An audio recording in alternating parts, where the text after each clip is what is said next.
21-14 in favor of your Philadelphia Eagles as we welcome you to Nissan In-Game Live. Ron Jaworski, or Santa Jaws, as we call him this time of year. That is correct. I'm Michael Barkann. Jaws, as we said, both of us walking in here, we got a ball game. We got a barn burner. We didn't expect Washington to lie down. We also didn't expect Jalen Hurts to be lost to probable concussion for the remainder of the game. Went out with just under 10 minutes remaining in the first quarter.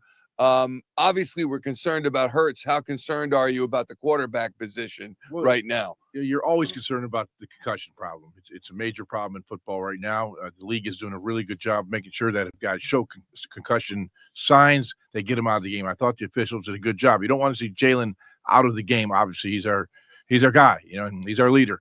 But for protection, not only now, but protection down the road, I think it's best to get him out of the game.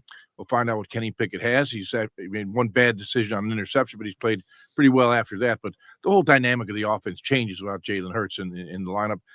I would just say this about him. I hope he gets well soon. If it's just a minor concussion, maybe miss some time, but get out there next week. But the main thing is the health of Jalen Hurts. He tried to pull a fast one on the officials. He said, "I'm okay." He gave him the thumbs up. I know that look. Yeah, we've all seen it. Television does such an amazing job of getting us really on the playing field, and you can just tell. The minute they showed that close up of his eyes, and he had that woozy look. We've all seen it. We know. He took a little stagger for a little stagger. Yeah, he just kind of had that look. You try to fool the medical people, but you can't, and he shouldn't. You should not try to fool them. If you're hurt, get off the field. How has that altered what the Eagles are attempting to do offensively with regard to pass game, run game? Because they bottled up. I know Barkley got the running touchdown, which was amazing, 68 yards, but they've been keeping them since then. They try to keep them bottled up.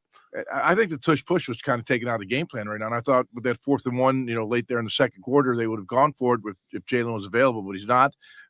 Kenny Pickett's big, strong guy, but he's not Jalen Hurts. Jalen pushes a pile with his 600-pound leg presses. He can move people, but I think that takes a part of the game plan away. It takes quarterback draw out of the way. It takes some RPOs out of the way. So I think it changes the way you have to call plays. You really got to take a different approach of how to call your play. You don't have the triple threat of Jalen Hurts in the lineup. Mm-hmm. And speaking of that, before we finally move off the quarterback situation, the way he runs the ball, I've had issue with it throughout the season only because he is so valuable. Even we saw Jaden Daniels, he ran for 13 yards or so, and he slid in the middle of the field. No, I have no issue with him going down the sideline and just twinkle toeing it out of bounds. But you go down the middle of the field, and you're an MVP caliber guy that now he's lost for the game. Yeah, quarterbacks got to protect themselves. The league is doing what they can to protect the quarterback. Telling him slide early. So we don't have these charging calls on defensive secondary players that charge too late, and all of a sudden they get a call. But get down early, protect yourself. It's more important to gain your use the rest of the game rather than your use, for the rest of the season. So you got to be real careful when you're dealing with the quarterback position. An offensive lineman can play with a broken thumb or a broken finger or thing like that. A quarterback can't. Yeah, you got to stay healthy. So the Eagles have 2 touchdown leads. Washington cuts it to 1. Twice they do that. They're not giving up, and I'm sure we don't expect them to. It's been kind of a sloppy game. No one's really got a rhythm going to their offense. Defense is making some plays. Both quarterbacks are throwing poor interceptions. We had a fumble from Brian Robinson that we were able to recover from Washington. So it's been kind of a sloppy game at this point. This was going to go to the wire. You can see Washington's getting a little bit better as a football team. As we've seen them have poor teams the last couple years, they're getting better, and they're going to hang in until the end. We just got to find a way to win it at the end. What happened on Washington's last score, what you saw, because Quinyon Mitchell was on Scary Terry McLaurin, and he had held them to 1 catch and 10 yards in their last meeting, that Thursday night game in Week 11, and he's got 3, I believe, Terry McLaurin so far. Yes, he does. 3 for 43 yards, 14.3 per catch. And on that one, I was surprised that he was as open as he was for the touchdown. Yeah, McLaurin ran a good route, and Jaden Daniels made a great throw. It was a zero blitz coverage. We brought house. We brought everyone after Jaden Daniels. We had an unblocked defender coming to his left side. He saw it. He anticipated it. and give McLaurin some credit. You know, he saw Quinyon Mitchell set up inside, which is usually a real good indicator that blitz is coming, because you're going to give the guy the outside release. You're not going to give the inside release because there's too much grass that he can cover on.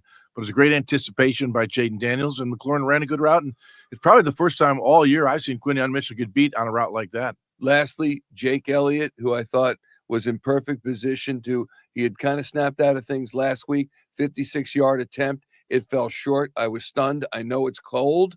And he was surprised and disappointed, obviously. But does that change what they might do on a fourth down the second half? I think we now know he can't make a 56-yard field goal going in that direction. But look at the kickoffs. There's been every kickoff return today. So that ball is going nowhere. It's lead. You know, it's lead. It's a lead ball. It's a cold ball. It's going nowhere. So now you got to readjust what your distance is in kicking field goals. Obviously, he couldn't make a 56-yarder going in that direction. I don't know what the wind is like on the field, but if there's any wind, it's affecting the football. Saquon Barkley, 122 yards, rushing 9.4 yards per carry, a 68-yard touchdown run. He has been magnificent as always. What's he end up with if you had to hazard a guess? Yeah, I'm going to say he's going to get close to 200 because they're going to have to run the football. It's not going to be a throw ball game. It's just not going to be. And the offensive line, for the most part, is doing a really good job. It looked like the Commanders changed up their fronts after the long run. They started getting more slanting, more stunting, more twisting up front rather than trying to play it straight up. You can't play this Eagles offensive line straight up. They will knock your ass off the ball. So you got to start changing that up. They did, I thought, for the most part, except for two good runs by Saquon, I thought that the Commanders' defensive line did a fair job. Me too. And they're wrapping up and they're tackling, and there have been pass receptions by the Birds where they will not let them go. Point of contact, it's over. And when it's A.J. Brown, it's a little bit surprising. Devontae Smith as well. All right, Birds win this game? Yep, we get a ball. I don't know if you're speaking with conviction. No, I am speaking with conviction. Okay. I'm very confident they'll run the football in the second half. I think Kenny Pickett is a capable quarterback. I see us winning this game once again. All right. So quarterback controversy. No, there's no quarterback. Don't start that. I'm joking. If it goes for 300 yards the second half, Pickett does. And maybe. Well, look, anybody want Jalen? No, it's not going to happen. Ron Jaworski, I'm Michael Barkann, reminding you when the clock hits 0 and the game is over. Right here, NBC Sports Philadelphia. We've got post-game live with Jaws, with Barrett Brooks, with Ruben, Frank, and as well John Clark down in D.C. and all the interviews. Hopefully from Jalen Hurts. We'll see Kenny Pickett and Nick Sirianni. Probably not. Probably Jalen over here. Probably not Jalen. But we will see you post game, everybody.